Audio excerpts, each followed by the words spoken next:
Hello, my name is Joanna and I'm feeling crafty. Welcome back to my YouTube channel where I talk all about sewing. Today I have a fun little tutorial for you and that is how to make a fully lined waistcoat. So there's a lot of those cute little things kicking around in the sewing community at the moment. So I just want to show you a little bit of a different order of operation to make one of these if you are not a fan of finishing your edges with bias binding. The pattern that I'm going to be using for my version is the New Craft House Everyday Women's Waistcoat, but you can use any pattern whatsoever. The steps are going to be the same. You are only going to be using two pattern pieces, the front and the back, which in this instance, for this particular pattern, the back pattern piece is just one piece. In your pattern, it might be one piece that's cut on fold. This one is cut on flat, which is great really, because this is such a fun project because you can just use anything and everything, any fabric at all. Goes upholstery fabrics, you can use jersey fabrics, you can use, I used a double gauze that I quilted slightly, just anything goes at all, and you need very little fabric. And the fact that this pattern piece is cut on a single layer just allows you to be a little bit more frugal with your fabric. So I will be using the back piece, the front piece, and a tie piece. Now in this, if you're using this particular pattern, the pattern piece for the ties is ridiculously short in my humble opinion. So I will be lengthening this pattern piece to 14 inches. Okay, I will be using very fun fabrics for my version, and I'm going to use this shimmery upholstery fabric. I don't know if you can see, it's very metallic, and I'm going to line it with a faux Sherpa fabric. So let's get to it. So what you're going to need is two front pieces, and please remember to cut them on cut them mirrored. Yeah, every time you have a pattern piece that is not symmetrical, you have to make sure that they are mirror images of one another. This will ensure that you have the left side and the right side. As you can see, I struggle with left and right. After you cut your outer pieces and your lining pieces, you're going to quilt your fronts. If you want to, you don't have to. You can use fabric that's already quilted. You can upcycle already quilted quilt or a quilted throw. You can literally use just about anything. I have decided to quilt mine. I'm not going to cover the quilting process in this tutorial, but I will give you a couple of pointers. So if you do decide to quilt your pieces, I would advise that you do it symmetrically. Okay, so before you start making your markings, fold your pattern piece in half, find the center of it, yeah, mark that. And I like to use a quilting ruler and a Friction pen to do my markings. Okay, so once you find your center point, draw your first line. Let's say you're doing vertical lines for your quilting. Start in the center and then draw your lines from there. If you're going on a diagonal, then you have to find your 45 degrees angle, and that ruler is very handy for that. So I'm going to line the center of my ruler with the center of the pattern piece and find the 45 degrees angle. I'll mark that, and that's going to be my first diagonal line. I hope that makes sense. And then you're going to do that for the front pieces as well. Just line them in front of you, and then I started from that point because I'm going to put my ties there, and then started drawing my lines from there, just to make sure that your quilting lines are somewhat symmetrical. If you're drawing vertical lines, you can start either from the front or from the side, but just make sure that you're consistent on both of the pattern pieces. Yeah, so if you're starting to draw your lines vertically on the side, do the same thing for the other front. Okay, I hope that makes sense. Yeah, and just a little bit on the tools. This is my quilting ruler. It's the longest you can get. I love this thing. It's the best tool ever.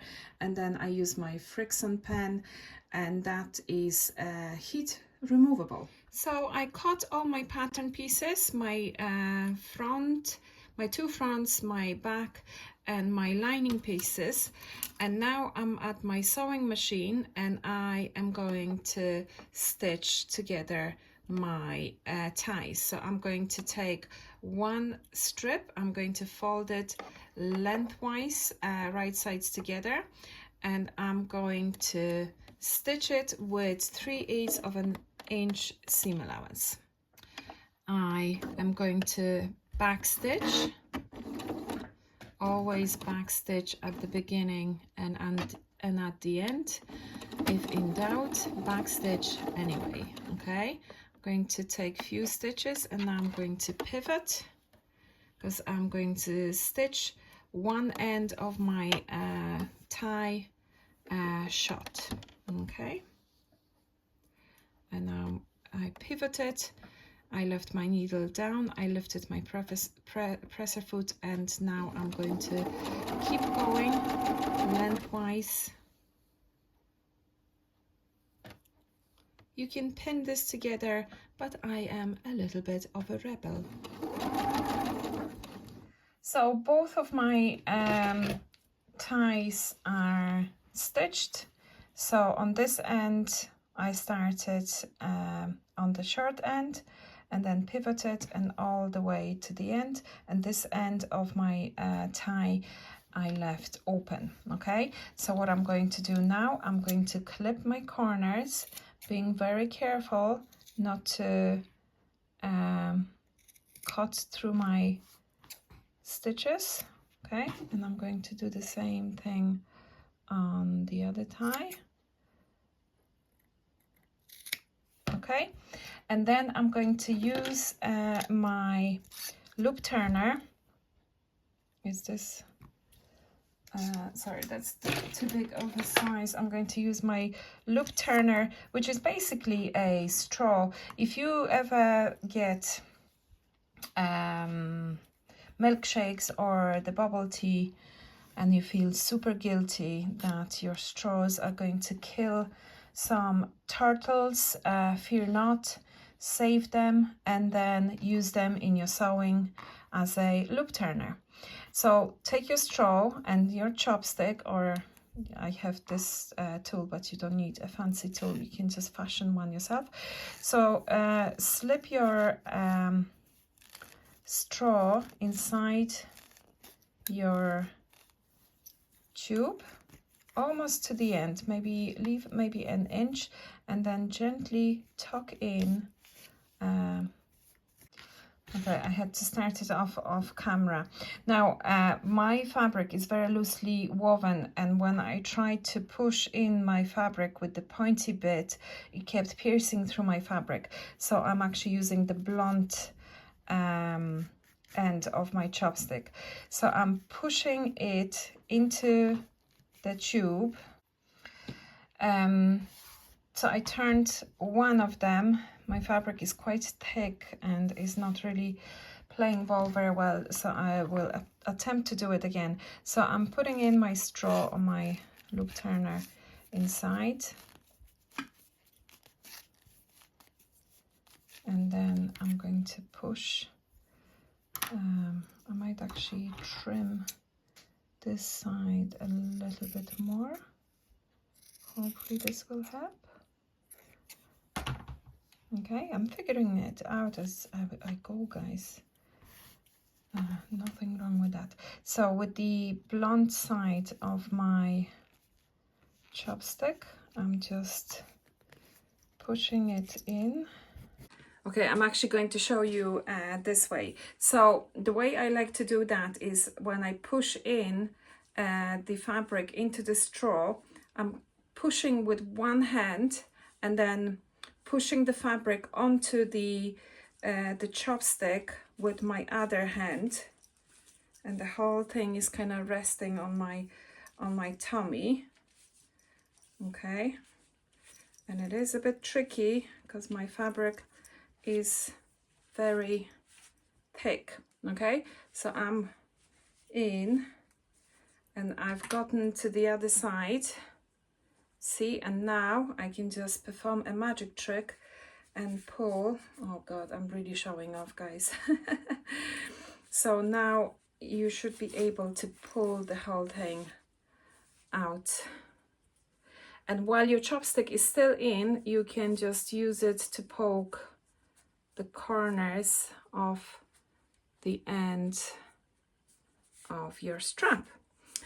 And now that they are turned right side out, we can give them a press. Okay, so I'm at my ironing board. I'm going to make sure that my seam is on the side, and I'm going to give it a bit of a press.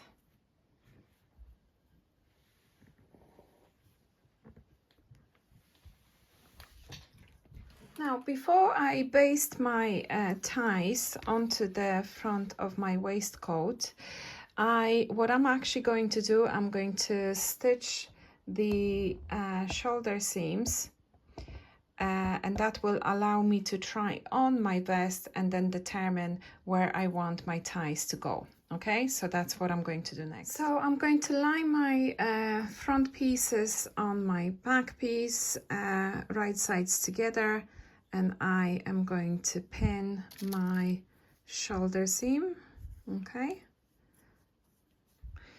for my outer fabric, and while I'm at it, I'm actually going to do the same for my lining as well. The seam allowance for my sewing pattern is it's 5/8 of an inch, 1.5 centimeters, but you follow your own pattern for that particular step.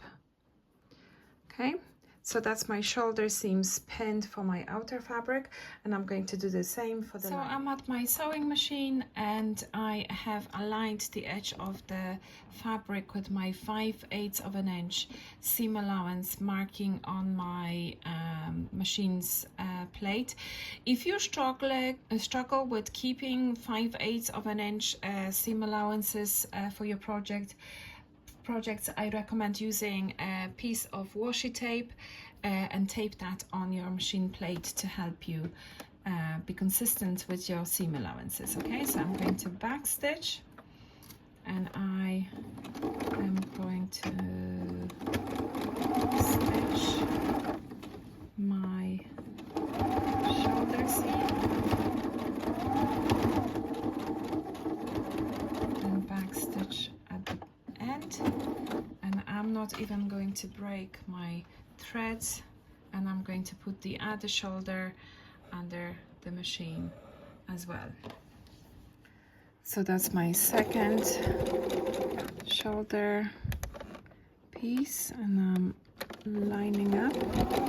See how I didn't even break my threads? I just went forward. I'm going to go backwards now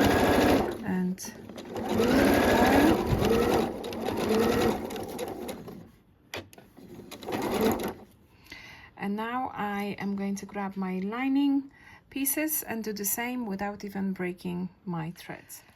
So that's my second shoulder of my lining piece. I'm working with this faux Sherpa fabric, which is a bit tricky and fluffy, so I'm here with a very itchy nose, so if you see me scratching my nose throughout this tutorial, please be kind. I'm not being disgusting, it's just there's fluff everywhere. Okay, and that's my second shoulder piece. I'm going to backstitch. So I'm going to press my shoulder seams open like so.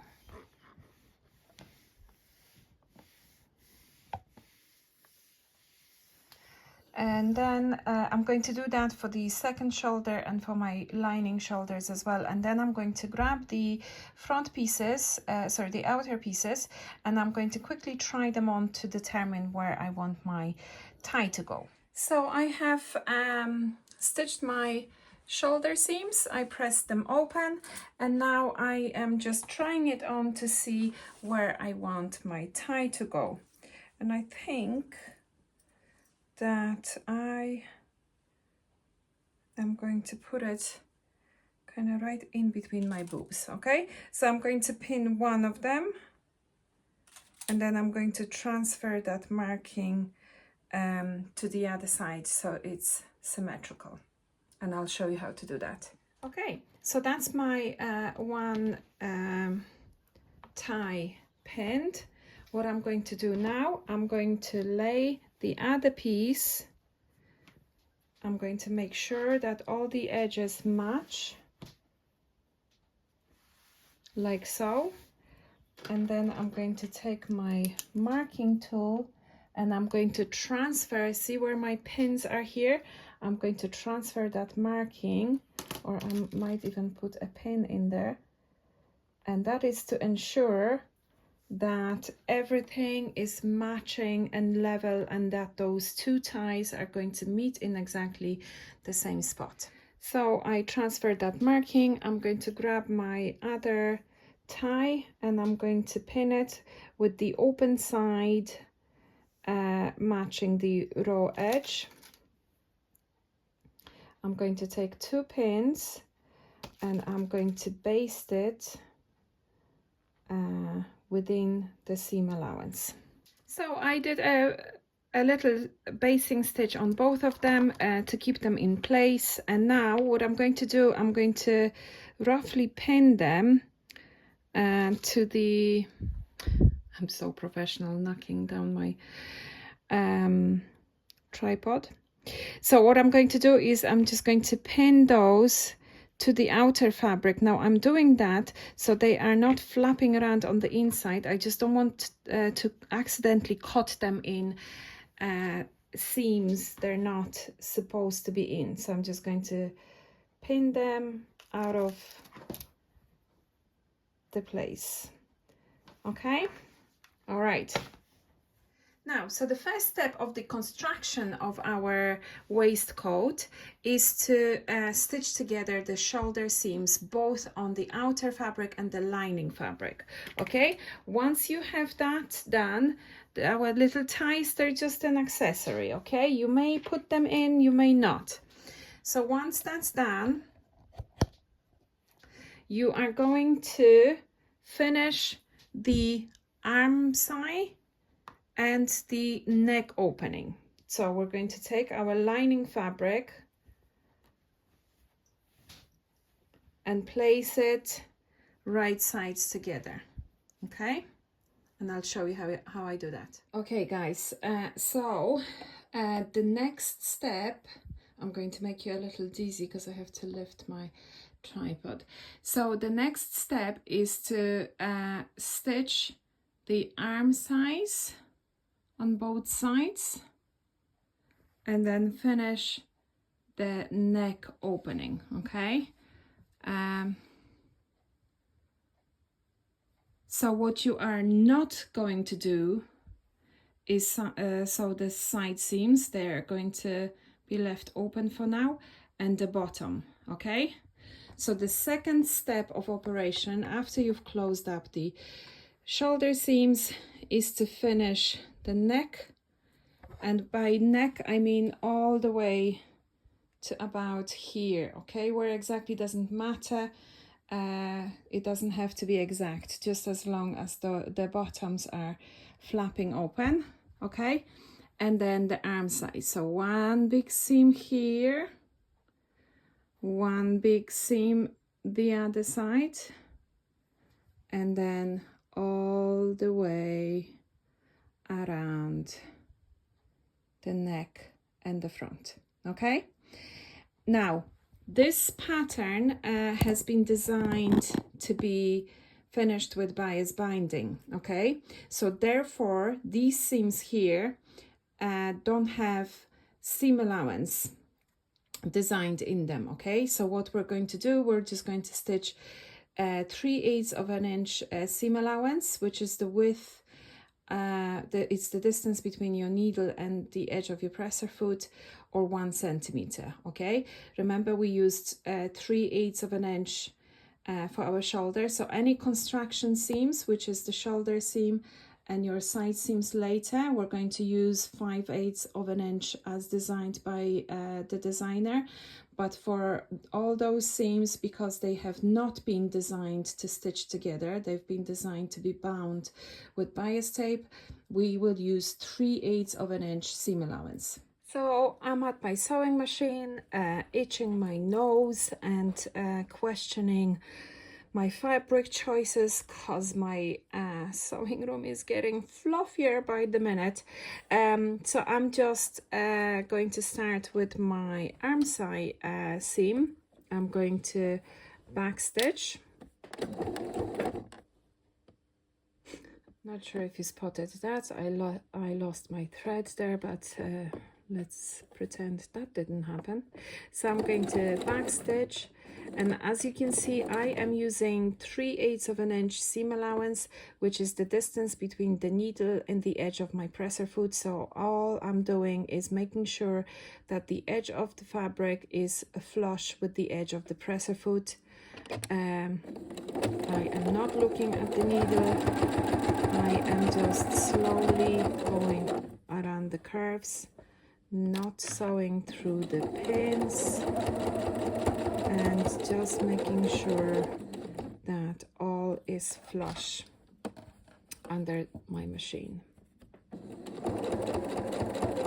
Now I am stitching the front of my waistcoat, and this is where my ties are.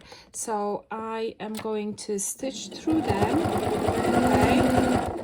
And then I'm going to reverse and go over them again just for reinforcement.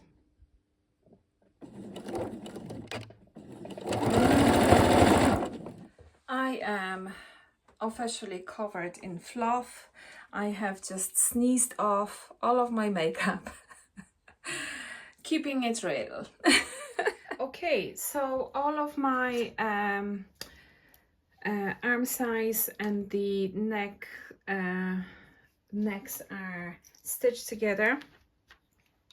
What I'm going to do next, I'm going to clip into the curves of my, so anytime there's any curve whatsoever, you want to give the fibers a little bit of space to open up. When you're doing those clips, I highly recommend using just the tip of your scissors, like so, as opposed to doing this, because that's asking for trouble. Yeah, so just the tip. Okay, so I'm going to clip all around those curved areas, and I'm going to be very careful not to clip through my stitches. Now for the clipping part, if you own a pair of pinking shears, that would be a good time to use them. I'm not going to use them on mine because my fabric is super bulky, so I'm just going to stick to a pair of scissors. But if your fabric is a bit lighter, pinking shears are going to save you some time. Okay, and the next step is to turn this whole thing right side out. So you're going to reach in between the, oh my god, look at all this fluff, in between your front and your lining, through that shoulder, okay, all the way to the other side, and you're going to turn. Now there's no elegant way or easy way to do it. You just have to have a bit of a wrestling session with your fabric, because it's quite narrow, that that shoulder seam, and you have to turn all this bulk through it. Okay, so just be gentle, little by little, and you'll get there. So I have turned everything through, and at this point your vest is going to start looking a little bit exciting, because it's starting to resemble the finished product. So what we're going to do now is we're going to grab our chopstick, and we're going to put the chopstick inside and push all those seams using your chopstick, and then you're going to give the whole thing a press. And I'm probably going to bring my lint roller to my ironing board. Okay, so I gave the whole thing a press, and the next step is to close up the side seams. Okay, so to do that, we are going to take the outer fabric, okay, and match it with the outer fabric, and the lining with the lining. Okay, I'm going to do that again because this one is a little bit difficult to visualize. So we're going to be stitching the lining and the outer fabric separate. Okay, so we're going to match our outer fabric with the outer fabric, and lining with the lining, and we're going to stitch the whole thing in one big seam. Okay, so I pinned my outer pieces right sides together, and then when I got to the those seams matching, I nested the seam. So one seam allowance goes to the right, the other seam allowance goes to the left, and this is to reduce the bulk. Okay, and this is my lining piece, and as you see, I have put double pins there, and that is to remind me to leave an opening here, because we will have to leave an opening to turn our whole waistcoat right sides together, and that opening is going to be in the lining. Okay, so that's what those pins are there to remind me of. So I'm going to go all the way to the pin, backstitch, and then backstitch and backstitch, do a short seam there. All right, I'm going to take this to the sewing machine. And just a reminder, those side seams are construction seams, and therefore we will stitch them with 5/8 of an inch seam allowance as designed by the pattern designer. So my fabric is lining up with the 5/8 of an inch seam allowance marking on my sewing machine. I'm going to backstitch, and now I'll stitch my seam, and I'm not going to stitch through my pins. I'm going to go all the way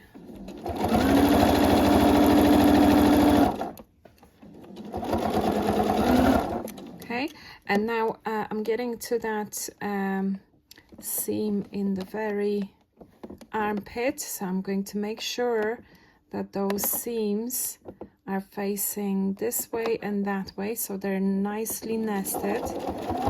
Okay, I'm holding on with my finger there. Okay, and now as you can see, I am approaching my double pin, so I'm going to backstitch here. So my side seams are now closed. So what I'm going to do, I'm going to bring them to the ironing board and press that whole seam open on both the outer and the lining, okay? And I'm going to do that for the side with the opening as well, just so that it will make it easier in the next step to close up that gap. So I'm opening my my seams there. Now my the Sherpa part of my vest is actually synthetic, so please be careful when pressing fibers that aren't natural, or you will scorch them and potentially damage all of your work. So I am using my press cloth to press that seam, and that is just to protect my fabric from the heat. And as you're pressing these seams on the inside of your garment, you might be thinking to yourself, oh dear, this whole thing looks like dog's dinner. There is no way in hell this will be wearable. Well, first of all, be kind to yourself, and second of all, yes, it might look like dog's dinner, but all of those seams are going to be on the inside of your garment, and therefore no one will ever see that dog's dinner. Okay, believe it or not, we are one seam away from finishing this bad boy, and I must say I've had enough of all this fluffiness, so let's finish it. Okay, so the last thing that we have left to do is to close up the bottom seam. Okay, so just to recap, the first step was to stitch the shoulder seams in both the outer and the lining. The second step was to finish off the all the edges around the neck and the armhole. Then we turned the whole thing right side out, and then we stitched our side seams, and now we have to stitch the bottom. Okay, and for that we're going to tuck all this inside, okay, and we're going to match our bottoms like that. Does that make sense? So you tuck all of it inside, and right sides together, you're going to stitch the lining to your outer fabric. Okay, so I'm going to keep that tie out of the way. I'm going to find that piece where we left off. See, this is where we finished stitching. I'm going to put a pin there because that's where we're going to start. Okay, then I'm going to match my side seams that we opened, and that should reduce all the bulk. Okay, and now I'm going to pin in between.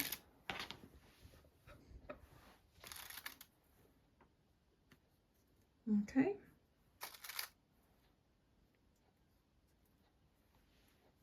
and then I'll do the same thing on the other side. Okay, so I pinned all of the bottom of my waistcoat, and we're not going to leave any gaps in this. We're just going to stitch.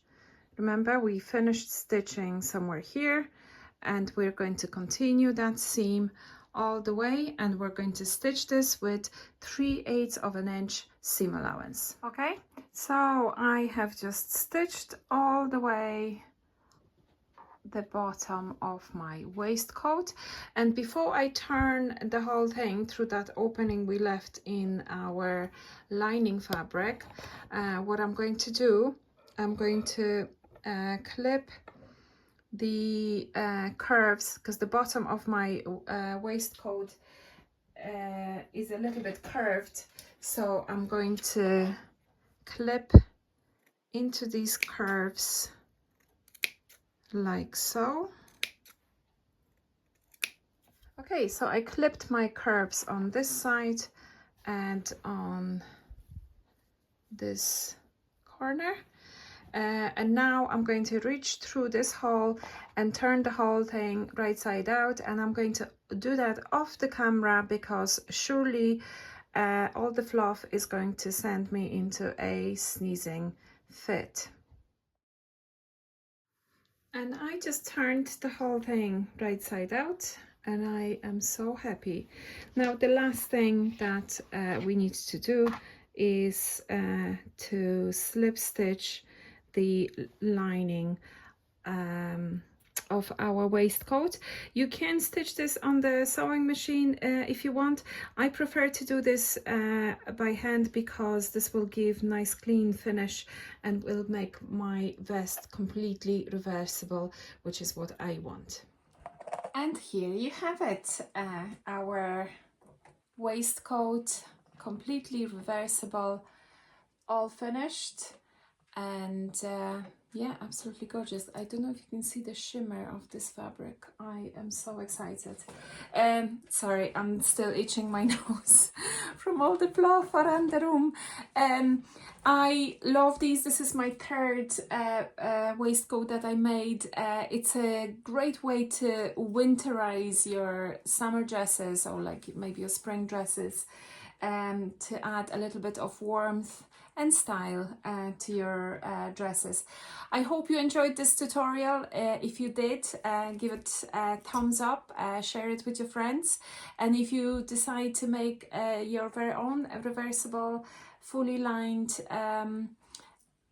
waistcoat using my method, please tag me on Instagram. I'm at Joanna's Feeling Crafty, one word, on Instagram, and I would love to see your creations.